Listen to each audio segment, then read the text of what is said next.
Bueno, la doctora María José es especialista en glaucoma y catarata, es de Artigas, Uruguay, y es vicepresidenta de la Sociedad Uruguaya de Glaucoma, así que bueno, muchas gracias, Majo. Bueno, gracias a ustedes por la invitación. Feliz de participar de este Oftalmo Córdoba, ahora presencial, la primera vez fue en 2020, ¿te acordás? Y la verdad que me encanta este congreso, así que ojalá que siga creciendo y muchas gracias. Bueno, hoy les voy a hablar del SLT, que hoy por hoy para mí es la primera elección para el tratamiento de inicio del glaucoma. Entonces, todos igual tenemos en mente que cuando hacemos el tratamiento escalonado del glaucoma, ¿no? Entonces, cuando nos llega el paciente al consultorio y le diagnosticamos un glaucoma, lo primero que se nos viene a la mente es prescribirle un análogo de prostaglandinas y después pensamos en ser más intervencionistas. Sin embargo, es muy común que nosotros por primera vez le estemos generando un problema al paciente. Nuestro paciente viene asintomático, le hacemos el diagnóstico y resulta que le decimos, mire que su ojo puede quedar rojo, le puede molestar, es un tratamiento que en general también puede ser caro para los pacientes, difícil de aplicar en muchos casos, uno se tiene que acordar que siempre se tiene que poner la gota y todavía le tenemos que decir que es para siempre. Entonces esto genera no adherencia al tratamiento y por tanto progresión de glaucoma. Y es así que se vienen desarrollando desde hace mucho tiempo técnicas para tratar de que no progrese y no requiera tanto la colaboración del paciente. Y el glaucoma se ha vuelto más intervencionista. Dentro de estas técnicas se encuentra el SLT, que se trata de un láser que se aplica al trabéculo y que tiene estas características. Es un jack de doble frecuencia con esa longitud de onda, con un pulso muy pequeño y un spot bastante grande, y estas características son las que permiten que el SLT funcione exclusivamente en las células pigmentadas, determinando una fototermólisis selectiva a nivel del trabéculo, y es más que nada la cascada inflamatoria que se produce lo que generaría el efecto de este láser.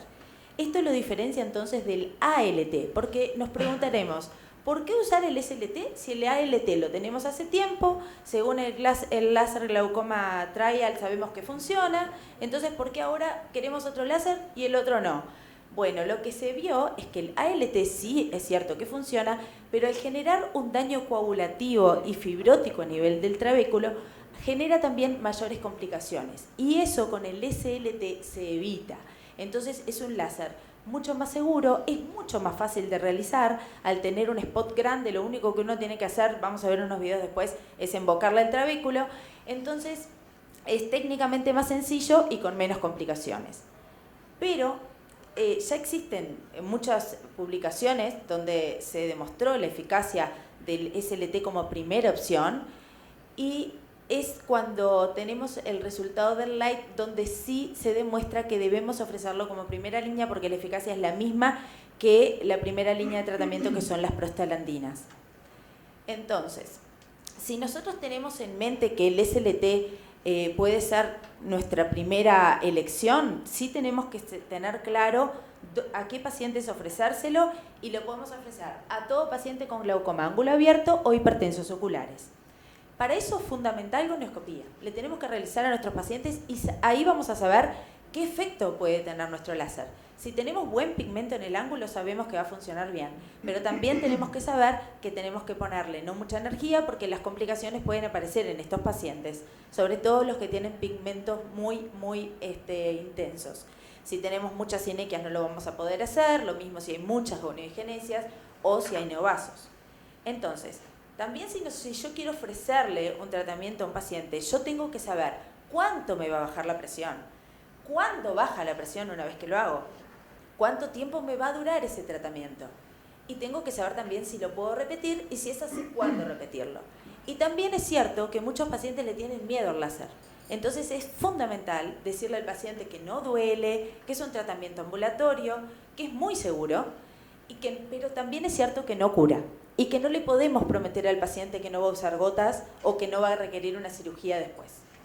Entonces, respondiendo un poco a esas preguntas, sabemos que es un láser eficaz y seguro y que baja por lo menos un 30% la presión, sobre todo cuando estamos con presiones altas y es un glaucoma inicial, o sea que el trabéculo funciona bien. Y que el efecto máximo habitualmente se da a las 8 semanas y no enseguida que realizamos el tratamiento, por tanto tenemos que tener paciencia. Se puede realizar en casi todos los pacientes, como les dije, evitando esos que están ahí, y que podemos repetir, pero habitualmente sirve la repetición de este láser cuando ya funcionó al inicio. ¿Tá? Si es un paciente que no le funcionó el láser, no vale la pena repetirlo. Pero también saber que muchos de estos pacientes fracasan a los 2 años y tenemos que pensar en otras opciones terapéuticas. Entonces, las complicaciones son pocas, habitualmente a los 7 días ya no tiene más complicaciones, le puede molestar un poco, quedar un poco rojo, y es fácil de realizar, como les voy a mostrar ahora cómo lo hacemos. Anestesia tópica, se puede poner brimonidina antes o después para evitar picos hipertensivos, y la lupa en general es la lupa de Latina. El spot es de 400 micras y ese es el ruidito que hace el láser. Es importante apuntar a la malla trabecular y evitar el endotelio para evitar endotelitis. Ese paciente vean que tiene un ángulo bien pigmentado, fácil de realizar y fácil de ubicar el trabéculo. En general, la potencia se empieza de 0,6 a 1,2 y se deben buscar las burbujitas que aparezcan, y dependiendo si son muy grandes o muy pequeñas, vamos a subir o bajar la intensidad del láser.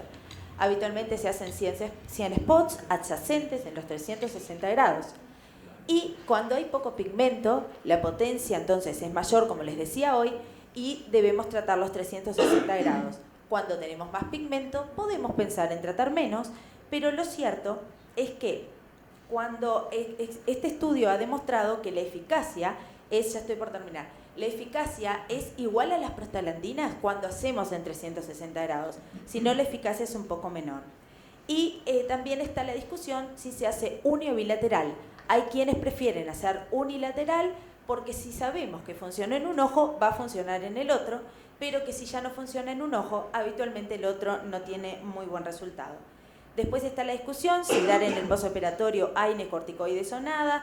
Yo les doy AINES, una gota cada 8 horas, y los controlo así como ven ahí. Bueno, muchas gracias por escucharme y los esperamos en nuestro congreso en Punta del Este.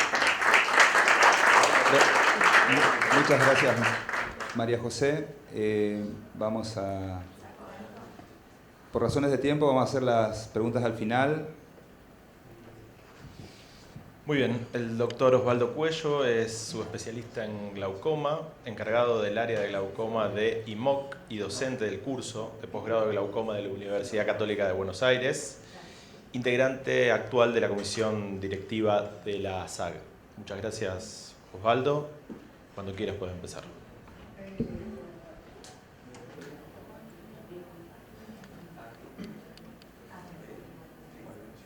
Gracias, Hugo, por la invitación.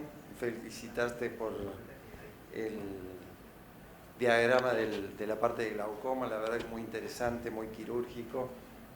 Así que muy bueno. Voy a hablar de esta nueva opción, combinar FACO con subciclo micropulso en el mismo acto quirúrgico cuando queremos hacer una cirugía de catarata, además de una cirugía de glaucoma. Muchas veces se nos presentan estos casos complejos o desafíos cuando tenemos que hacer una cirugía de catarata y el paciente además se presenta con un glaucoma avanzado, un glaucoma por cierre angular o un glaucoma pseudoexfoliativo. Entonces todos nos preguntamos y sabemos sobre estos resultados que el descenso de la presión puede ser en promedio de 3 milímetros de mercurio en glaucomas de ángulo abierto. Vamos a tener mejor respuesta lógicamente en la pseudoexfoliación, en el cierre angular, que puede llegar a 8 o 9 milímetros de mercurio, pero uno se pregunta si con una FACO solo vamos a lograr la presión objetivo, más cuando es un glaucoma avanzado. Pero no solamente este es el problema, porque muchas veces no solamente que no baja la presión, sino que nos puede llegar a subir la presión ocular, y en pacientes, como ustedes ven, pacientes con glaucomas, es más frecuente en pacientes con ojos glaucomatosos, con pseudoexfoliación, e incluso en facoemulsificaciones no complicadas. Si uno busca los factores de riesgo, justamente se encuentran en esta lista de factores de riesgo aquellos pacientes con glaucomas severos e incluso con presiones bajas y en glaucoma pseudoexfoliativo. Por lo tanto, la FACO sola la vamos a dejar para aquellos glaucomas iniciales o moderados. En estos pacientes también, para bajarles el número de gotas, podemos combinarlos con un mix, pero en aquellos glaucomas avanzados o moderados que no regulan la presión target, tenemos que pensar en combinar una FACO trave, podemos hacer una FACO de PNP, y en este caso lo que les voy a presentar es combinar una FACO más un proceso de ciclofotocoagulación pulsado transescleral, no ciclo destructivo, que de acuerdo a la marca podemos hablar de micropulso o subciclo. Tiene un triple mecanismo de acción, disminuye la producción de humor acuoso, aumenta la salida de flujo uroescleral y aumenta la salida trabecular. En una revisión se puede hablar que en los distintos trabajos el promedio de descenso de la presión comparado con la presión prequirúrgica es de 40%, muy similar a los resultados que yo obtuve, 46% del descenso a un año. Este es un seguimiento de 118 ojos que logré seguirlos durante 12 meses. Lo interesante es que tienen muy bajas complicaciones, ni hablar si uno las compara con las trabeculectomías, y acá es donde decidí por primera vez poder combinar subciclo con una cirugía de glaucoma por una cirugía de catarata con estos buenos resultados de efectividad y seguridad. Esta era una paciente con ceguera en su ojo derecho por cierre angular y en el ojo izquierdo tenía un glaucoma avanzado que no lograba controlar con máxima terapia médica y aparte una catarata que afectaba su agudeza visual. Uno se planteaba acá, era un paciente que había tenido varios episodios de cierre angular, a la gonioscopía había sinequias en los 360 grados, por lo tanto hacer una FACO solo posiblemente no teníamos buenos resultados en bajarle la presión, y ya tenía el antecedente que venía la señora del otro ojo que con FACO sola permanecía la presión intraocular elevada. La otra opción era hacer una gonio-sinequiolisis, que muchas veces lo hicimos, pero tenía un bajo recuento endotelial, por lo tanto ir a manipular el ángulo la verdad que era todo un riesgo. Lógicamente siempre uno trata en estos pacientes con glaucoma avanzado hacer una FACO-TRABE, le hablábamos de la efectividad, pero también a la paciente le hablábamos de las complicaciones que todos conocemos, intra y postquirúrgicos, y más en cierres angulares. Entonces le planteamos hacer algo no tan riesgoso y logramos excelentes resultados, no solamente en la agudeza visual, en el control de la presión, sin complicaciones. Incluso acá a la derecha abajo, esta es una foto hace 2 semanas atrás que mantiene la presión intraocular controlada con 2 drogas. Por lo tanto, con esta buena experiencia empezamos a combinar el subciclo con la FACO en el mismo acto quirúrgico, y son 11 ojos que he logrado seguir durante 12 meses. Tenemos muy buen descenso de la presión intraocular y lo más interesante es muy baja en forma significativa el número de gotas postquirúrgicas. Por lo tanto, el láser pulsado transescleral, micropulso, subciclo, sobre el cuerpo ciliar es una opción segura y eficaz comparándola a las cirugías incisionales para realizar en conjunto una facomulsificación en aquellos glaucomas avanzados o moderados. Gracias. Impecable, Osvaldo. La verdad que paciente complejo, excelente cirugía, y es una alternativa poco riesgosa y eficaz. La verdad que muy buen caso. Sí, la verdad que con los buenos resultados después de varios meses, incluso yo creo que sí, la hice después de 6 meses de tener el equipo y muy bajas complicaciones. Por eso decidí, en esta paciente me decía, doctor, ofrézcame lo menos, lo que sea menos riesgoso. Y la verdad que lo combinamos, pensamos que nos íbamos a encontrar con un ojo muy inflamado en el postquirúrgico, pero todo lo contrario. Esa foto es a la semana y a los meses, ¿no? Impecable. Gracias, Osvaldo. Mirel.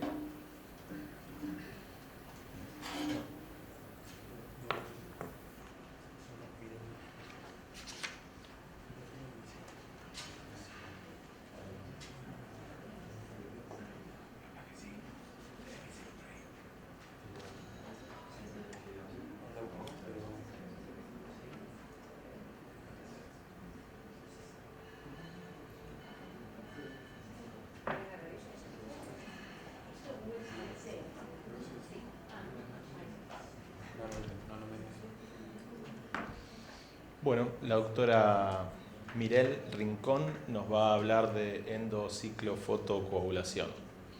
Mirel, cuando quieras. Gracias. Bueno, buenos días a todos. Gracias, Nicolás, por la invitación. El congreso excelente, la verdad. Ahí no se ve.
Bueno, ¿alguien más hace láser transescleral, subciclo? ¿Tiene experiencia acá?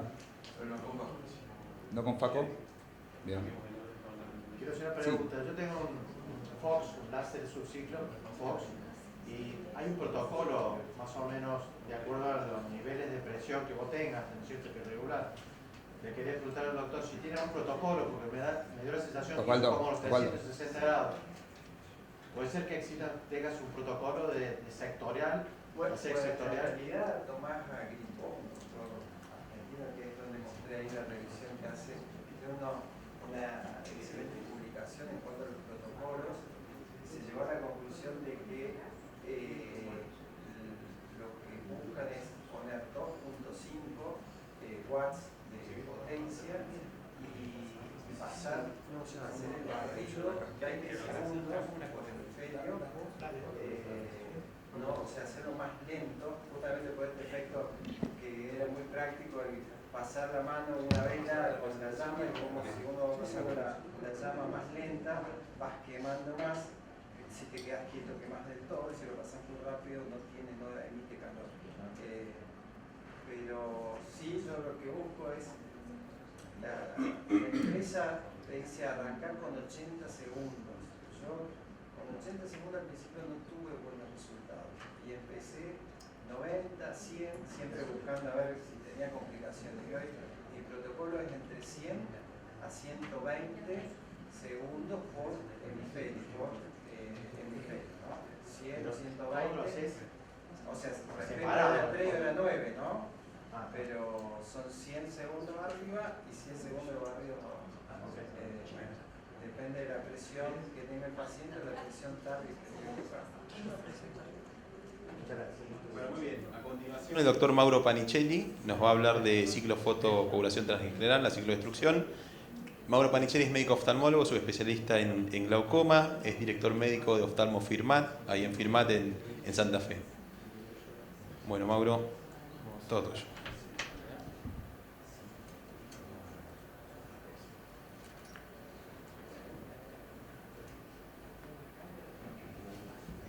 Bien. Muy bien, muchas gracias Hugo, Nicolás, por la invitación. Sí, la verdad que comparto espectacular el módulo de glaucoma, así que bueno, voy a tratar de ser, en honor al tiempo, de ser lo más expeditivo posible y bien concreto. Bien, desde una perspectiva histórica, desde hace casi 100 años venimos tratando de tratar y de aplicar tratamientos sobre el cuerpo ciliar para intentar disminuir la producción de humor acuoso y bajar de este modo la presión intraocular.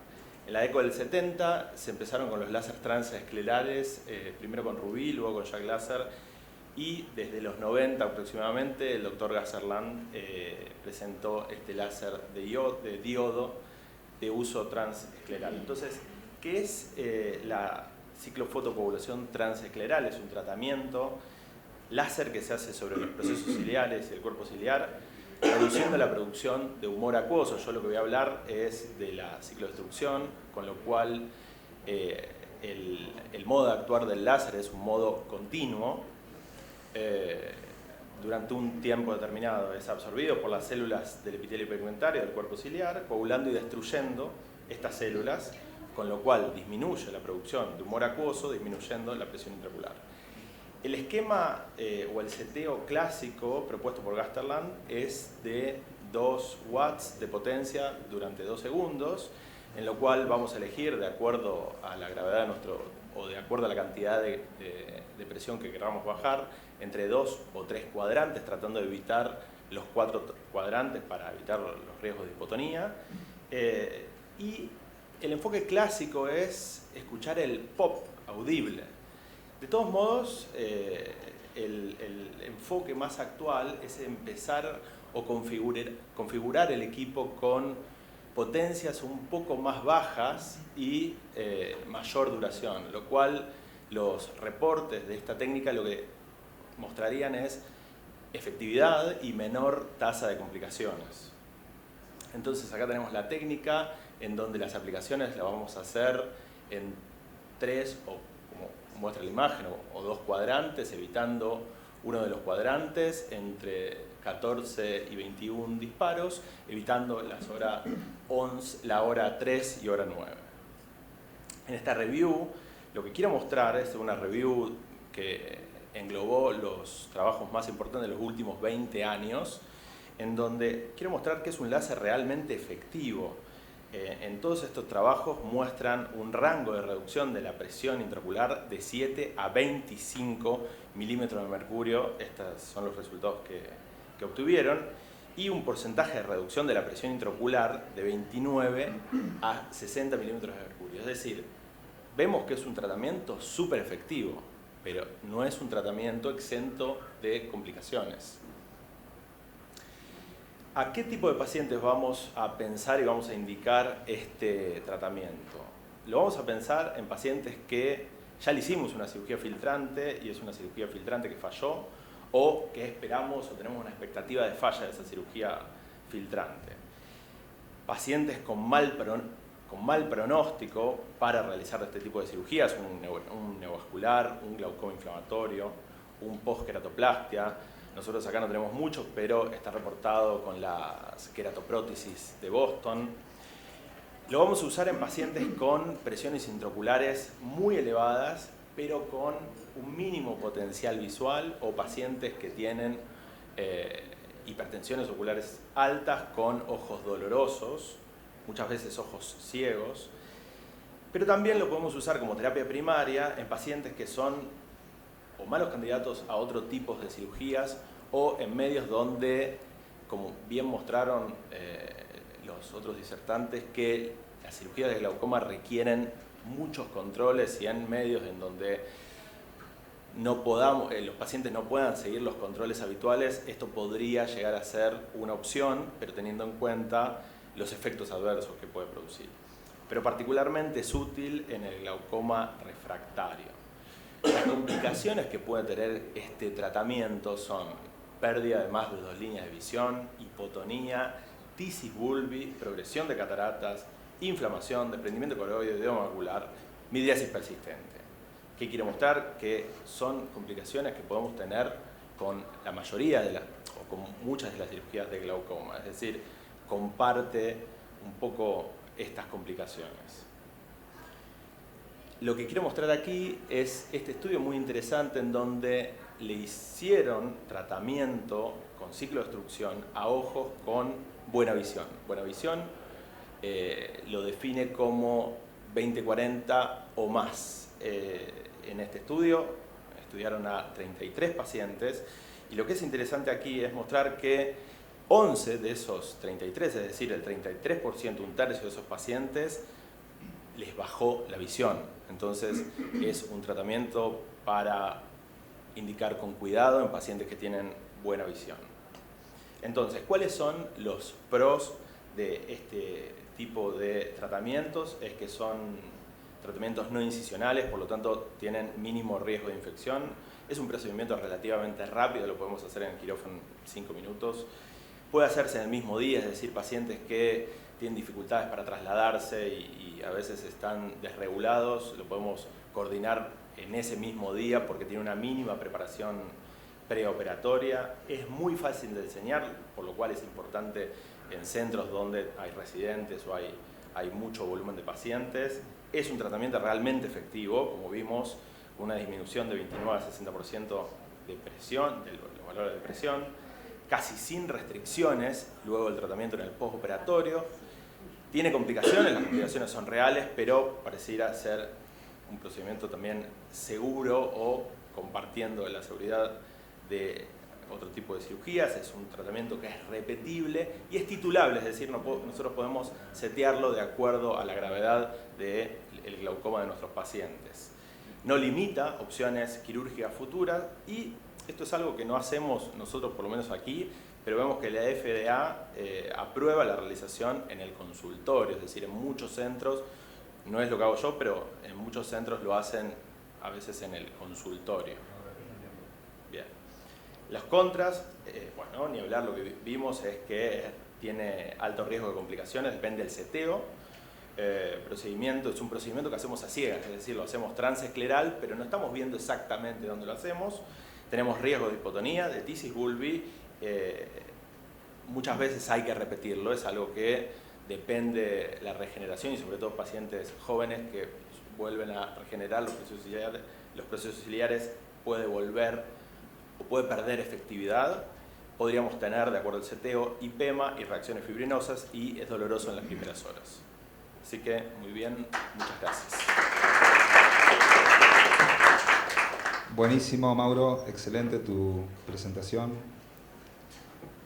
muy sinóptica, completa.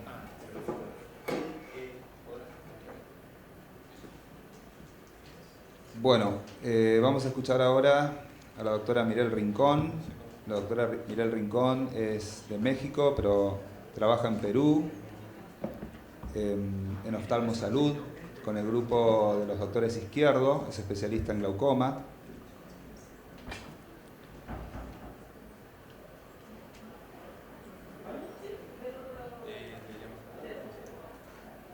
Y bueno, nos va a hablar de endociclo fotocoagulación.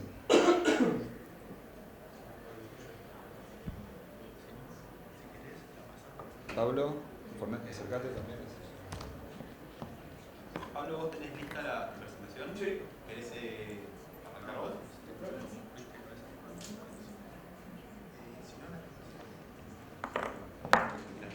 Bueno, vamos a hacer un cambio, así aceleramos un poquito. Cambiamos sobre la marcha. Bueno, vamos a escuchar al doctor Pablo Fornero. El doctor es ex-fellow del doctor Lerner. Es fellow del doctor Osvaldo Cuello también. Y trabaja en la sección glaucoma, está en la sección glaucoma del Hospital de Córdoba. Muy bien, buenas tardes. Gracias, Hugo, por la invitación. No comparto.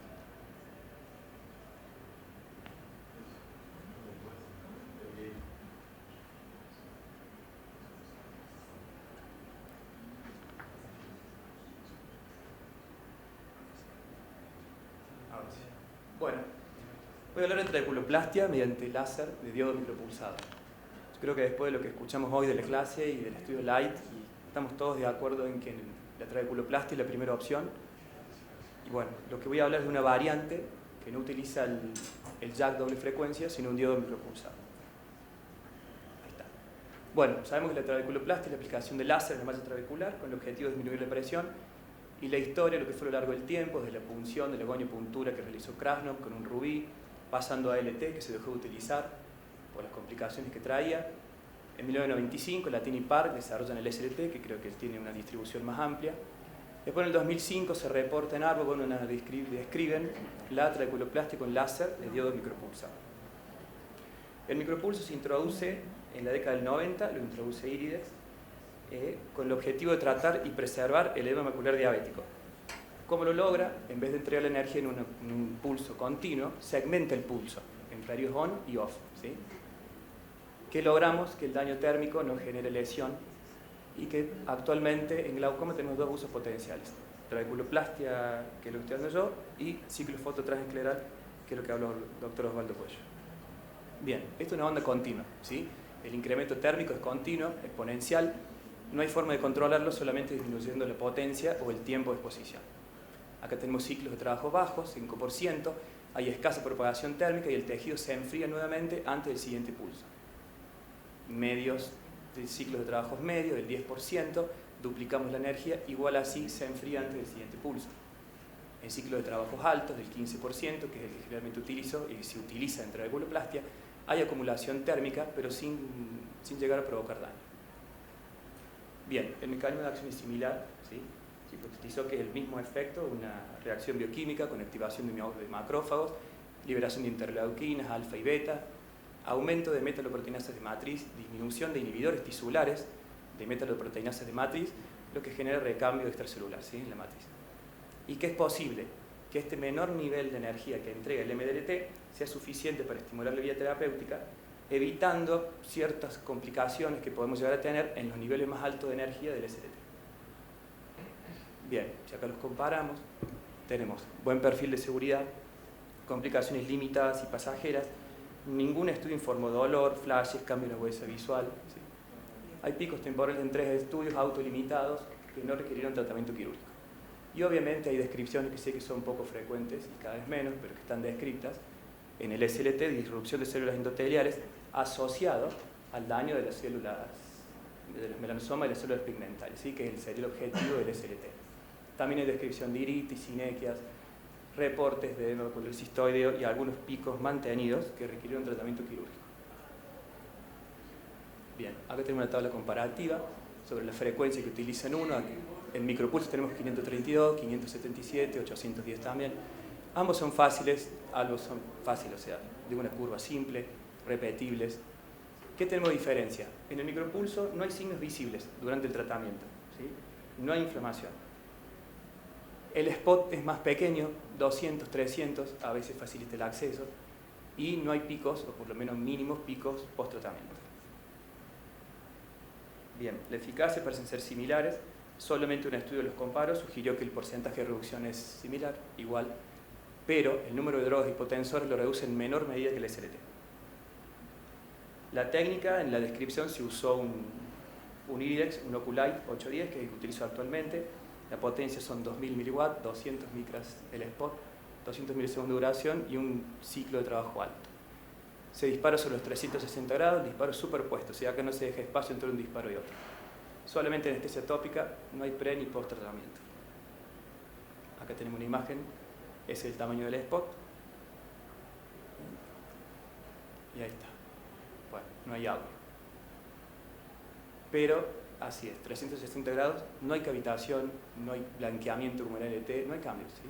O sea, se disparan los 360 y se va. Bien, las conclusiones como ventajas, no hay cambios macro y microscópicos, por lo tanto hay menos inflamación y efectos secundarios. Ningún estudio informó complicaciones permanentes o que requirieran otro tipo de tratamiento. El porcentaje de reducción es similar. ¿Qué desventaja puede tener? No hay protocolo estándar, ¿sí? Al no haber cambios, no hay un efecto de cavitación que yo diga subo, disminuyo, bajo potencia. A veces uno piensa cómo regulo parámetros, ¿no? Simplemente disparo igual a todos con los mismos parámetros, pero bueno. Y esto también obviamente dificulta la comparación en distintos centros o en distintos estudios. Es otra opción más, ¿sí? Puede ser más segura, pero bueno. Muchas gracias. Buenísimo, Pablo. Muchas gracias. No sé si alguien en el panel tiene experiencia con el mismo láser.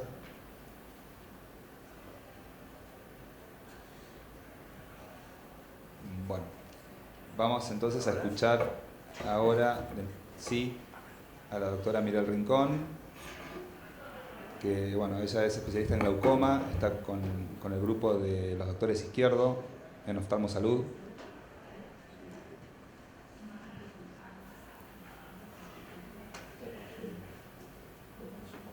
Y ahora sí, la tercera fue la vencida. Gracias de nuevo, Hugo, Nicolás. Bueno, yo les voy a hablar de la endociclofotocoagulación y bueno, saber que está dentro de los espectros de los ciclodestructivos, justo en medio de la termólisis y del láser micropulsado.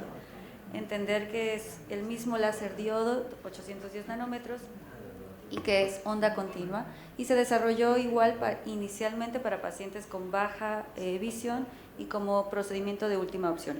Y poco a poco hemos ido mejorando el perfil de seguridad y viendo que al ser una ablación directa controlada. Acá no vamos a escuchar el pop, no es la idea tampoco, sino es verificar proceso ciliar tras proceso ciliar y hacer blanqueamiento y reducción de cada uno. ¿Cómo funciona? Bueno, toda la energía que aplicamos sobre el epitelio pigmentario del cuerpo ciliar va a ser una disminución de humor acuoso, y la contracción que produce o la tracción a la malla trabecular va a hacer que se aperture el ángulo, y si tenemos en estos pacientes zonas funcionales del trabeculado, pues va a mejorar también el perfil de la disminución de presión. Este es el equipo. Empezamos con un poder de 2000 watts, onda continua, y tenemos dos sondas. Puede ser una sonda curva como la que vemos en el video o una sonda recta. Tiene una resolución de 10.000 píxeles y se puede meter al autoclave. ¿Cuántos grados tratamos? Idealmente entre 180 a 360 grados es lo ideal. Empezar a vigilar cuál es nuestro parámetro de seguridad. Si hacemos menos de 180 grados, probablemente no vamos a ejercer ningún cambio en el ojo. Si hacemos 360 grados vamos a tener mayor inflamación y hasta membranas en el posoperatorio. ¿A quién? Bueno, se puede hacer en ángulos abiertos y cerrados, pero siempre va a tener mejor perfil en los ángulos cerrados, sobre todo cuando lo combinamos con la cirugía de catarata, y también en los ángulos abiertos se puede combinar con mix.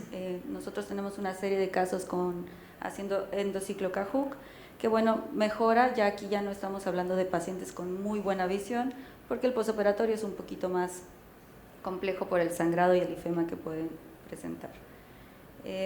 Este es un paciente que tiene un cierre angular agudo. Se puede ver el edema corneal en la córnea. Posterior a la cirugía de glaucoma, ampliamos la incisión principal para poder ingresar el endoscopio y poder hacer el tratamiento de los 360 grados de los procesos ciliares. El Endociclo Plus no es nada más que adicionar el tratamiento de los procesos ciliares al tratamiento de la pars plana.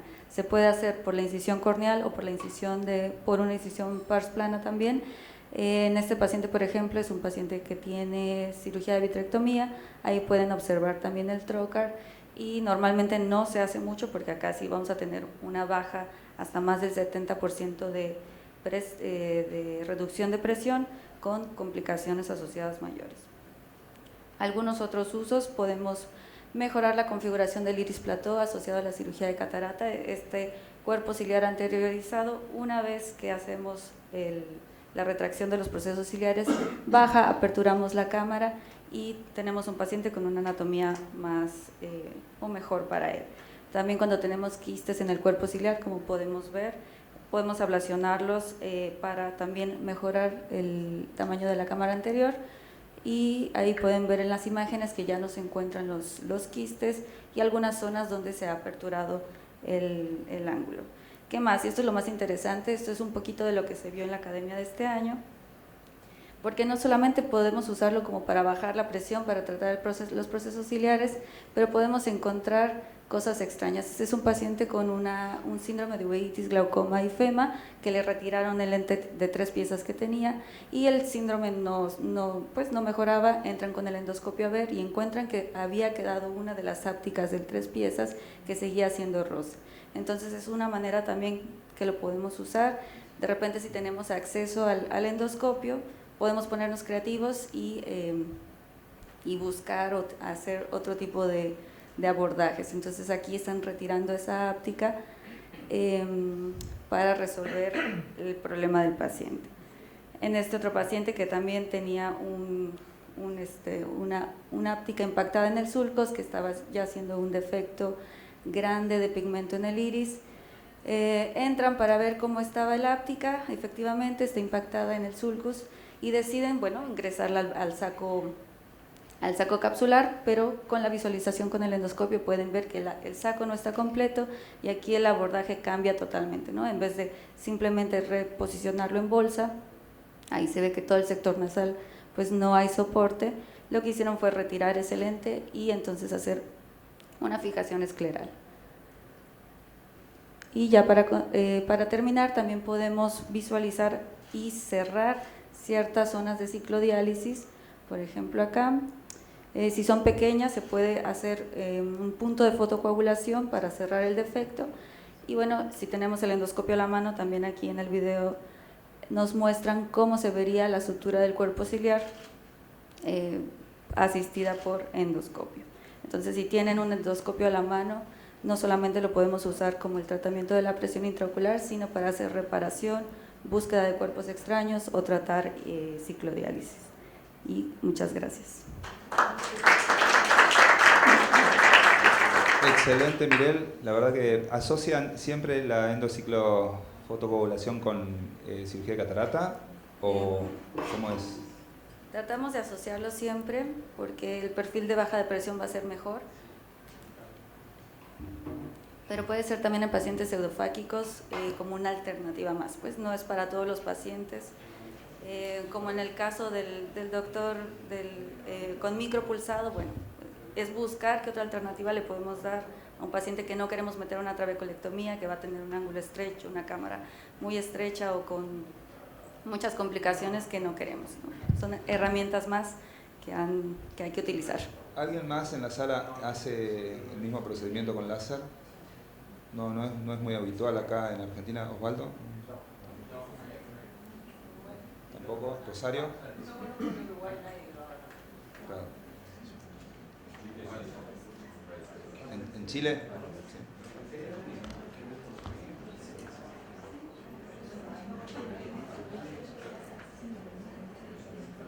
Bueno, ahora vamos a escuchar nuevamente al doctor Nicolás Becerra con un tema súper interesante que es el cierre angular y glaucoma. Muy bien, bueno, muchas gracias. Ya estamos un poquito cansados, pero bueno, estamos en la Ya falta poco. Vamos a hablar un poquito de algunas cifras de lo que es el cierre angular y el glaucoma por cierre angular. Si uno ve las estadísticas, ves que el glaucoma por cierre angular no es el más frecuente de todos. De hecho, es más o menos un 25%. Pero si uno se fija en la cantidad de ciegos que vamos a tener, el 50% se lo lleva este tipo de pacientes. Con lo cual, es algo que no es muy frecuente, pero sí es algo muy agresivo. Por otro lado, si uno se fija en la distribución, lo compara hombre y mujer, en el primario de ángulo abierto no hay mucha diferencia, 45 y 55. Pero en el que es por cierre angular, el 70% son mujeres. Por otro lado, si uno se fija en la distribución a nivel mundial, no es algo que sea homogéneo, sino que la ascendencia asiática tiene hasta 5 veces más que la población general. Y un dato que me parece sumamente importante es que cuando uno piensa, o se tiende a pensar cuando uno está en formación en lo que es el cierre angular y el glaucoma por cierre angular, es que uno dice, bueno, si tiene un ángulo estrecho, se imagine el glaucoma agudo, el paciente que viene con el ojo rojo, vomitando, con dolores de cabeza. Y la verdad es que entre el 66 al 75% de los casos no sucede eso, sino que van teniendo ataques subclínicos, van haciendo obstrucciones, van a generar daño a nivel del campo visual, pero no van a tener ese ataque. Algo importante es que hablemos más o menos el mismo idioma, y esta es la clasificación internacional, pacientes sospechosos de cierre angular, el cierre angular primario y el glaucoma por cierre angular. El paciente sospechoso de cierre angular es el paciente que uno le hace una gonioscopía y no ve el trabeculado en 180 grados o más. Pero salvo eso no encuentra ninguna otra cosa. No encontramos sinequias, no le sube la presión, no tiene sintomatología, no tiene nada. Es sospechoso. Ahora, si ese mismo paciente que no le vemos el trabeculado en 180 grados o más, encontramos sinequias, o le sube la presión, o dice que le duele la cabeza, vean los de luz, bueno, ese paciente ya tiene un cierre angular primario, digamos, ese paciente ya está mostrando que se está ocluyendo por momentos. Y por otro lado, si logramos evidenciar que tiene defecto en el campo visual o en el nervio óptico, ya es un paciente con glaucoma por cierre angular. Cuando uno tiene un paciente que hizo un glaucoma agudo, está con los ataques subclínicos, ¿qué tratamiento le hacemos para que no se bloquee de nuevo? La presentación se llama láser en cierre angular. Le hacemos una IP habitualmente, ¿no? Bueno, ¿qué sucede? Tenemos ese paciente, le hicimos la IP, esa IP está permeable, está perfecta, y el ángulo está así estrecho todavía, pero tiene IP permeable. ¿Qué hacemos? ¿Está perfecto? ¿El paciente nos quedamos tranquilos? ¿Nos tenemos que preocupar? Tiene que ver el segmento anterior. Perfecto. Una cosa que es fundamental, quizá uno de los conceptos más importantes de esto, es tener en cuenta que el bloqueo pupilar es la principal causa del cierre angular. Pero no es la única, tenemos otros mecanismos distintos. Entonces, podemos hacer una idiotomía periférica, puede ser que ese ángulo no abra, y puede que sean otras causas, podemos tener un irisplató, un pseudoplató, puede ser un glaucoma facomórfico. Bueno, hay un montón de causas distintas de cierre angular, y si nosotros pensamos que todo solucionamos con IP, ese es un gran problema. Como decía, lo más común es el bloqueo pupilar, esto ya lo conocen todos. Habitualmente lo que tenemos es que en mayor o menor medida todos los pacientes fáquicos tienen cierto grado de bloqueo pupilar, que tenemos que el borde de la pupila toca con el cristalino, genera una dificultad para el pasaje del humor acuoso hacia la cámara anterior y eso crea un gradiente de presión. Eso tiende a hacer que el iris se vaya hacia adelante. Si tenemos un paciente con un ángulo que está abierto, ese bloqueo pupilar no tiene ninguna significancia, digamos. Pero si es un paciente hipermétrope con una cámara chica, eso puede ser lo suficientemente importante para cerrar el ángulo, tapar el trabeculado y que la presión suba. Y este es el mecanismo por el cual ese bloqueo pupilar y eso que se va a dirigir hacia adelante, la justificación de hacer una iridotomía periférica. Le eliminamos ese bloqueo. Si el ángulo se abre, era porque principalmente esa era la causa. Tenemos que ver los factores de riesgo, fundamental. Mientras más años tengan los pacientes, más va a crecer ese cristalino y más se va a ir achicando ese ángulo. Y podemos tener pacientes que en un comienzo tienen un ángulo abierto, van pasando los años y se va cerrando. O sea, si hacemos un estudio, evaluamos un paciente y el ángulo tiene abierto, no nos quedemos confiados porque en el tiempo eso se puede ir cerrando. Sexo femenino, 70% son mujeres. Ascendencia asiática, hasta 5 veces por encima del resto. Los pacientes hipermétropes, mientras más hipermétropes, más lo tenemos que sospechar. Pacientes que tienen córneas chiquitas, bueno, y hay un montón de causas más en los cuales tenemos que ir buscándolo. Y como decía anteriormente, tenemos que buscar los ataques subclínicos porque es lo más importante. Si tenemos un paciente hipermétrope con +2 y ya prendemos un semáforo de alerta. Si es +4 o más, si es +6, imagínense que tenemos que buscarlo siempre, hacia el angular. Y en los ataques subclínicos, ¿qué buscamos? Bueno, fijamos a ver si el paciente es hipermétrope, si tiene cefalea, si tiene dolor ocular o retroocular, que empieza con náuseas, que mira la luz y se ven como halos alrededor de las luces. Bueno, eso tenemos que buscar y tenemos que buscarlo nosotros. Y esto a cada paciente que vaya a la consulta, independientemente que vaya por una conjuntivitis, que vaya por lo que sea, siempre hacer un Vangeli. ¿Por qué? Porque lo que es el cierre angular tenemos que buscarlo. Si un paciente hace un bloqueo y llega a tener un glaucoma agudo, es culpa nuestra en realidad. O sea, es algo que es completamente prevenible y tenemos que tratar de encontrarlo. Lo más común, lo más fácil, lo más sencillo es hacer un Vangeli. Hicimos el Vangeli, tiene ese Vangeli. ¿Qué le pedimos? ¿Qué es lo mejor que le podemos pedir? VM, CT, lo que quieran.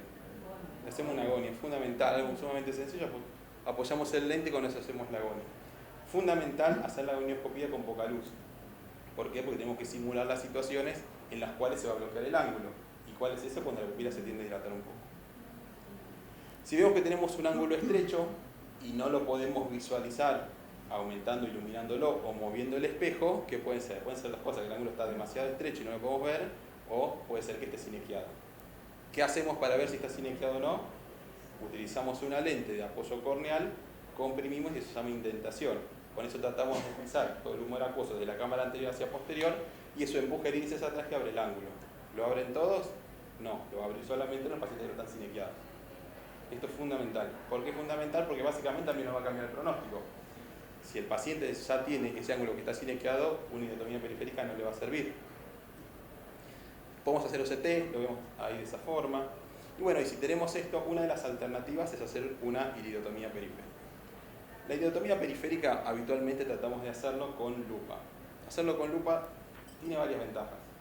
Por un lado, que podemos magnificar más, que lo podemos hacer más periférico, que tiene la posibilidad de que si el paciente sangra, generamos una compresión y esperamos a que pare. Aflojamos un poquito y vemos si dejó de sangrar, podemos seguir. Si es un paciente que tiene una cripta o pseudocripta, habitualmente tratamos de ir a ese sector. ¿Por qué? Porque es donde tenemos el iris más fino. Entonces vamos a necesitar menos potencia. Fíjense, cuando uno perfora se ve como ese volcán, esa cascada de pigmento que viene hacia la cámara anterior. Esto es fundamental y eso es lo que nos confirma que esa iridotomía está permeable. Y esto lo vamos a ver en todos los pacientes, salvo un tipo de paciente que es el paciente que tiene un glaucoma pigmental y tiene ese bloqueo pupilar inverso, en lo cual el gradiente de presión es inverso. Entonces, cuando uno perfora, no se va a ver eso. ¿Me siguen? ¿Cómo mejoramos por usar menos potencia? Bueno, lo que tenemos que tratar de hacer es ponerle pilocarpina al paciente y esperar 20 minutos, media hora. ¿Qué logramos con eso? Que el iris se ponga lo más tenso posible. Y si tenemos el iris más tenso, por otro lado, la raíz del iris se va más hacia el medio. Entonces lo podemos hacer más periférico y al estar bien tenso necesitamos mucha menos energía para poder perforar. Y yo prefiero utilizar potencias bajas, 0,8 o 1 milijoule, porque eso me genera que cuando yo disparo tiende a penetrar más. Si lo doy con mucha potencia es como que empieza a despeluchar todo el iris y se hace como toda una cosa rara que uno le sigue dando y le da y genera mucha inflamación y no tiende a perforar. Una vez que perforó un poquito, ahí sí se quiere le dar más potencia y perfora mejor. Cuando uno va a buscar un poco de evidencia en cuanto a lo que es el cierre angular, dice, bueno, la iridotomía periférica abre el ángulo, pero va perdiendo efectividad con el tiempo. Pero bueno, esto es completamente lógico, digamos, porque el paciente, ese cristalino, le va a seguir aumentando de tamaño y en algún momento va a cerrar. Y esto yo creo que nos deja como enseñanza que uno va a hacer la iridotomía periférica, nos va a servir en gran parte de los pacientes, nos va a abrir el ángulo, pero muchas veces no es el tratamiento definitivo. Hay que seguirlos en el tiempo y tener en cuenta que en algún momento pueden llegar a bloquear. Por otro lado, ¿qué dice? Bueno, un porcentaje bajito nomás de los pacientes que son sospechosos de cierre angular van a llegar a hacer un cierre angular primario o un glaucoma por cierre angular. Entonces quizás estemos haciendo el láser a pacientes que por ahí nunca van a desarrollar glaucoma.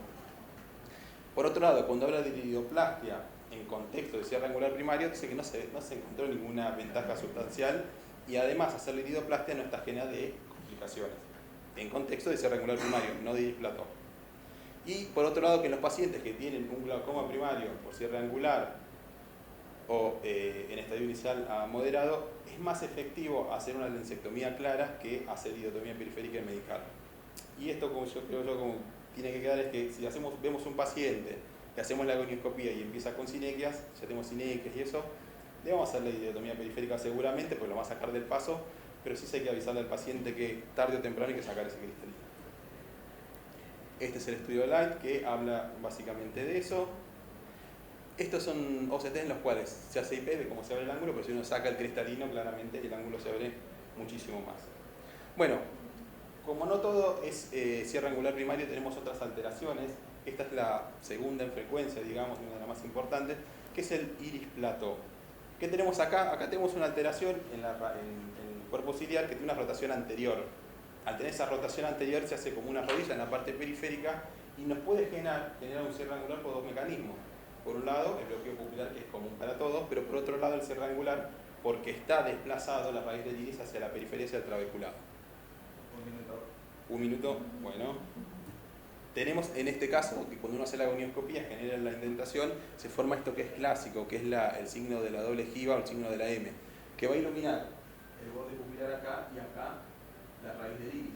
¿Por qué? Porque va a bajar, cuando genera compresión, el cuerpo sostiene a bajar, va a bajar este sector, pero acá no puede porque el iris está roto. El cuerpo ciliar está rotado hacia adelante. Ahí lo vemos por OCT. Algo fundamental también. Este paciente tiene un ángulo que no es muy amplio, ¿no? Pero fíjense la diferencia cuando uno lo hace con oscuridad o lo hace con luz. Ahí uno puede decir que se ocluye el ojo. ¿A alguien se le ocurre pensar que eso es un ángulo ocluible? A nadie.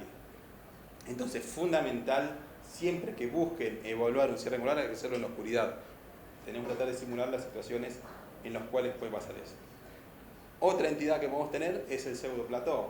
Pacientes que tienen, por ejemplo, quistes retroiridianos que empujan el iris hacia adelante. En este caso, si vemos que está en contacto o está muy próximo al trabeculado, hacemos iridoplastia en ese sector. ¿Cómo hacemos la iridoplastia? Habitualmente lo hacemos con argón, utilizamos la lupa y vamos a utilizar una potencia de 200 miliwatt, un spot de 200 y un tiempo de 200 milisegundos. Eso después lo vamos a ir cambiando nosotros, pero en términos generales con eso está bien. Hacemos un disparo, dejamos 2 spots de distancia y hacemos otro disparo. Lo que buscamos es la contracción del tejido en la parte periférica, no buscamos quemar ni que quede una marca negra. Con la compresión, o sea, con esa contracción es más que suficiente. ¿Cómo lo vemos? Lo vemos así después. Esto si fuese un poquito más periférico, incluso sería mejor. Como consideraciones finales, bueno, el ángulo es más estrecho con los años, eso tenerlo siempre en cuenta, uno puede tener un ángulo abierto y después con el tiempo se va a ir poniendo más estrecho. Es más estrecho cuando no lo iluminamos, por eso siempre tratar de hacer las cosas con menor luz posible. Siempre buscar el iris-plató, que muchas veces puede quedar encubierto con un bloqueo pupilar muy importante. El iris está bien hacia adelante, le hace iridotomía periférica y hace esto. Se abre un poco, pero queda ese iris-plató. En un porcentaje que tiene un paciente que tenga un iris-plató. Entonces, siempre después de hacer una iridotomía periférica, revalora el paciente. Si vemos un plató, podemos hacer una iridoplastia. Si no podemos hacer el láser en el momento, no estaría mal dejarlo con pilocarpina y en ese caso nos queda un poco más tranquilo de que va a estar cuidado, por así decirlo, hasta que se pueda hacer el tratamiento, ya sea iridotomía periférica o sacral cristalina. Y por otro lado, tener en cuenta que ante la duda es preferible hacer un láser de más hacer una idiotomía periférica además a un paciente que nunca va a generar un glaucoma agudo, que dejar un paciente sin hacer una idiotomía periférica y que en el futuro haga un glaucoma agudo por la gravedad que tiene. Bueno, eso sería todo. Muchísimas gracias. Buenísima la presentación, Nicolás.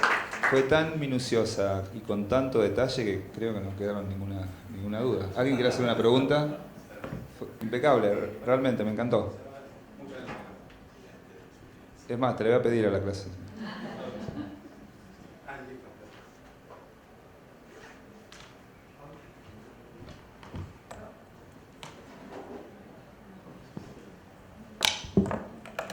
Bueno, nuevamente, gracias Nicolás, gracias Hugo por esta invitación, obviamente a toda la organización de Oftalmo Córdoba, a los hermanos, etc. Yo les traigo un caso que a mí me parece especial, no sé si a ustedes, ojalá les parezca bonita, que es un paciente con una microesferofaquia. Esta es la cirugía, yo soy el último, ¿no? ¿O hay una circunferencia? Sí, después empieza el módulo de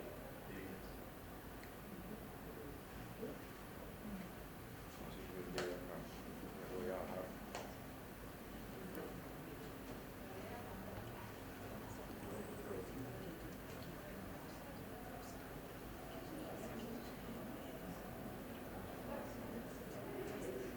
Este es un niño de 11 años de edad con una microesferofaquia. Les estoy presentando primero el procedimiento quirúrgico.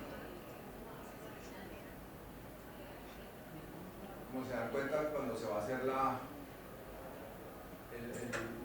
arrugamiento, por así decirlo, la cápsula anterior para hacer la cápsula anterior.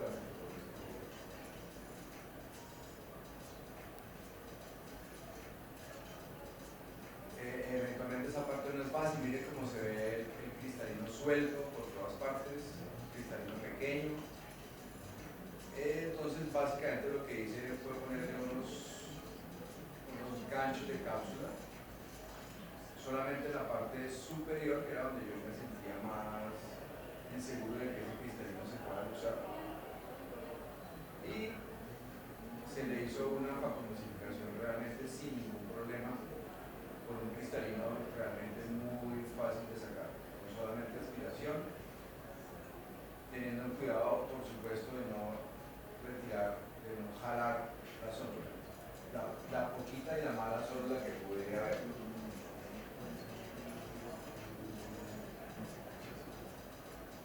Yo más o menos después les explico por qué hice esta técnica quirúrgica. Después de que se saca todos los restos del cristalino, se puso un lente intraocular de 3 piezas.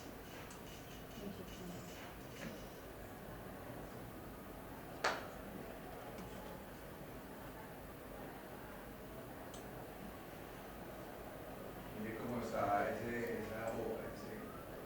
esa cápsula ovalada, ese cristalino ovalado. Básicamente puse ese es un SA60 de alcohol, no es porque me esté sin ningún conflicto de intereses. Y se puso con todo y patas, para que ahorita les explico, con todo y ápticas, para no hablar de patas, que son muy feas. Bueno, simplemente ahí terminó el procedimiento quirúrgico. La microesferofaquia es un trastorno congénito bilateral con un cristalino pequeño, es hereditario. Tiene un aumento del diámetro anteroposterior, un diámetro ecuatorial reducido, las células de zinc son hipoplásicas débiles y con uniones débiles a la región ecuatorial, es un cristalino inestable con riesgo de luxación o subluxación y produce un glaucoma secundario con problemas de acomodación y miopía. Estas son las entidades asociadas, los síndromes Marfan y Marquesani con aniridia son los más frecuentes, coloboma del disco, tiene asociaciones genéticas de mutaciones en algunos genes, y la triada sugestiva de microesferofaquia es un glaucoma ángulo cerrado, cámara anterior estrecha y miopía alta. Básicamente estas son lo que siempre debemos pensar en pacientes con microesferofaquia. Esos pacientes pueden llegar con un dolor agudo, con disminución de la agudeza visual, y al examen tienen un cristalino esférico, iridonesis y bloqueo pupilar. Tengo las imágenes, pero no se las voy a mostrar, simplemente son OCT de segmento anterior donde nos muestra una cámara muy estrecha, una VM nos muestra lo mismo, una ecografía lo mismo y una biometría. La biometría en estos casos es una longitud axial de un ojo normal. Si uno quisiera manejar el cristalino solamente, si hay miopía alta o subluxación del cristalino, se hace una extracción y rehabilitación, o se maneja con anteojos, lentes de contacto o lente intraocular, por supuesto todo dependiendo de la presión intraocular de estos pacientes. En caso de que haya glaucoma, hay un tratamiento con el bloqueo pupilar con una iridotomía periférica, una cirugía, o manejo de la presión intraocular, bien sea con una trabeculectomía o una factomicificación. El caso en sí es el siguiente. Este niño en el 2015 llegó con una miopía, es donde yo creo que es importante este caso. Es una miopía alta de -6, sin presión alta, con cámara estrecha y una VM en ese momento nos dijo que no había nada, ni siquiera la VM nos dijo que bueno, había una esferofaquia. 2017-18, una miopía alta de -7, sin presión alta, cámara estrecha. 2019, miopía alta, sin presión alta, cámara estrecha. Empezó la pandemia, el niño no volvió hasta el 2021 con una presión de 36 milímetros. Antes de la pandemia eran 17, después llegó con una presión ya de 36 y mejoraba con tratamiento médico. Después ya en el 2022, que fue este año, con 10 años de edad, ya llegó con una PIO alta muy alta que no mejoraba con medicamentos y se realizó la cirugía. ¿Qué hice yo aquí? Yo realmente no tenía mucha experiencia, no tenía experiencia de microesferofaquias, en Colombia tampoco. ¿Qué es lo que hice? Llamada a un amigo, ¿sí? Y es, digamos, un poquito lo que les quiero comentar aquí es nunca dudar de llamar a alguien, y empecé a preguntarme quién es la persona que más sabe en el mundo de microesferofaquia, y conseguí el personaje, el doctor Tico Matiz en México, no sé si alguien lo conozca. Me dijo: tengo 20 casos en 15 años, hágale esto. Él lo que me dijo al principio es que tal como ustedes vieron el procedimiento quirúrgico, así lo hice yo, con la salvedad de que el lente intraocular, él me dijo: quítele las ápticas del SA60 y ponga solamente el lente sin ápticas dentro del saco capsular. Yo vi que me podía meterle las ápticas también y eso me daba un poquito más de soporte capsular, y eso fue lo que hice. Este es el final feliz. Este muchachito de 11 años tiene un fondo de ojo perfecto, no es capaz de hacer un buen campo visual, las presiones intraoculares están controladas sin medicamentos. Este es un niño indígena de la región del Cauca colombiano. Ya lo está viendo un oftalmólogo de allá, y ya me dijo que está opacando un poquito la cápsula. Solamente este caso se los quería presentar, que me parece bonito, me parece muy interesante, y es básicamente un glaucoma agudo en un niño de 11 años. Muchas gracias. Muy interesante el caso. ¿Cómo calculaste la lente? No, es común y corriente, una biometría común y corriente. ¿Y te quedó? Está a -1.50. Feliz, imagínate, tenía -15. ¿Sí? Interesante el caso. Sí, muy bilateral. Es una cirugía bilateral. Es un caso muy distinto, pero ocurre con el nanostalia. Y también sacarle que es desproporcionado. Porque muchas veces el problema es que no todos los árbitros se ven y a veces hay que hacer esta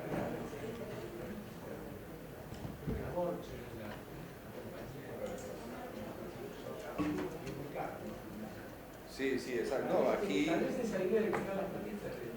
Sí, no, muy simpático. Es muy interesante. Lástima que no lo pude hacer así, pero preferí ponerle las zapas.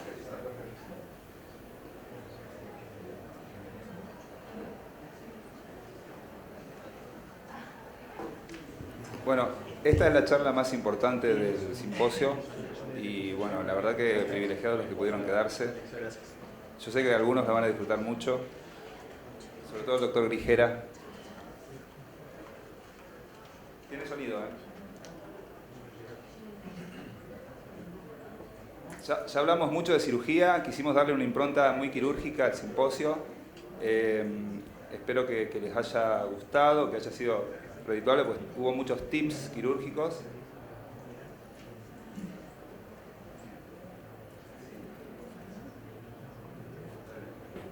Vamos a cambiar de lugar entonces.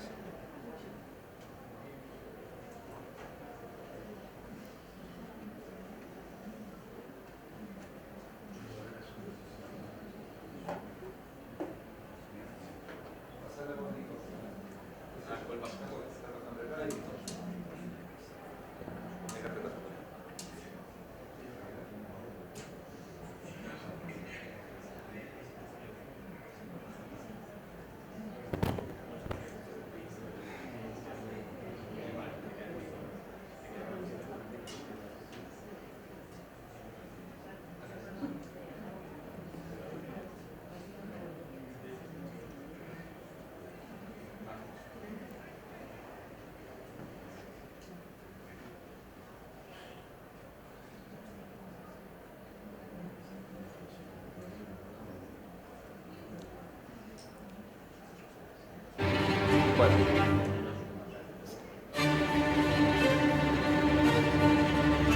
La idea es, o intentó ser la idea, nosotros, o yo por lo menos lo creo así, somos como microescultores de la esclera. Todos los que hacemos glaucoma estamos todo el tiempo tallando, esculpiendo flaps profundos, superficiales, cinturones esclerales para esconder tubos. Entonces me valí de esa analogía para tratar de salir un poco de la estructura, que es lo quirúrgico y cotidiano en nosotros, para hablar un poco de arte.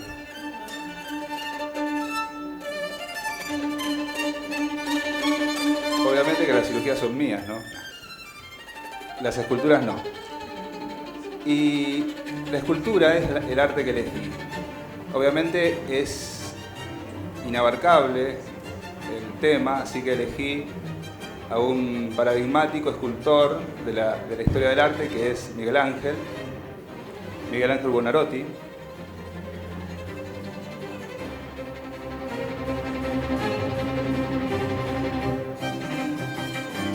Y la idea justamente era hacer algo descontracturado, poder finalizar este simposio hablando de otra cosa, viendo lo maravilloso que nos legó este hombre, que nació en 1475 y falleció en 1564, o sea que falleció con más de 80 años.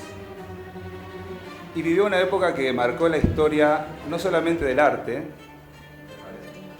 sí, no solamente marcó la historia del arte, bueno, vivió en el Renacimiento, obviamente, marcó el Renacimiento con artistas como Botticelli o el mismo Leonardo, que eran sus contemporáneos, Lutero, Colón.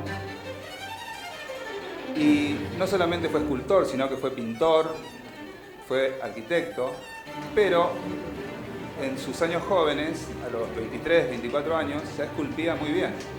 Tal es así que la familia Medici en Florencia lo apadrinó y lo ayudó hasta que su mecenas, que fue Lorenzo de Medici, falleció. Entonces Miguel Ángel se fue a Roma y esa es su primera obra, El Baco, que la esculpió con 23 años. Luego le siguió La Piedad, que es una obra increíble. Solo yo tendría que callarme y ustedes observan eso y bueno, sacan sus conclusiones. Obviamente tiene una impronta religiosa, es la Virgen María, con una cara muy de virgen, muy joven, casi más que su hijo que yace en su regazo, ¿no? Y esta obra impacta por la serenidad, digamos, de los dos protagonistas. Bueno, ¿qué decir del David? El David es otra obra paradigmática de la escultura universal. Lo talló en un bloque de mármol de más de 5 metros, después de que 4 escultores prácticamente estropearon ese mármol. Miguel Ángel se valió de su talento para poder darle utilidad, porque estaba muy resquebrajado. Es por eso que el David tiene un contraposto, y bueno, va muy rápido, me parece. Bueno, ese es el Moisés. Quería seguir hablando del David, pero el Moisés lo talló, en realidad una obra que quedó incompleta, para la familia Medici. En realidad es lo que adorna, digamos, las sepulturas de los Medici. Bueno, eso es algo como para hablar de otra cosa. Gracias por aguantarme, perdón.